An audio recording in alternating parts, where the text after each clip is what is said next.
Bakit? Chief, may pasyenteng kailangan ng surgery. Sino? Yung pasyenteng pinakuhanan ng blood test si Dr. O. Kaso biglang tumigil ang heartbeat niya. Cardiac failure? Dr. O! Sino pinablood test mo? Mag-angioplasty at echocardiogram ka muna. Tawagan mo si Dr. Min. Ha? Hindi ikaw? Relax ka lang. Darating ako agad pagkatapos ko rito.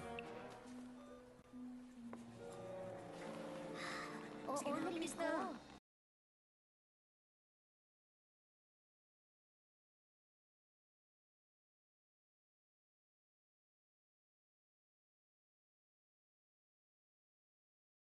Sinong doktor ang in charge? Darating na si Dr. Han. Si Dr. Han? Pero delikado ang lagay ng amputation patient. Oo nga, sa tingin mo makakaya niya? Myocardial infarction at septal Nag-cardiac rupture. arrest siya kanina. Pwede siyang mamatay pag naulit yun. Ano?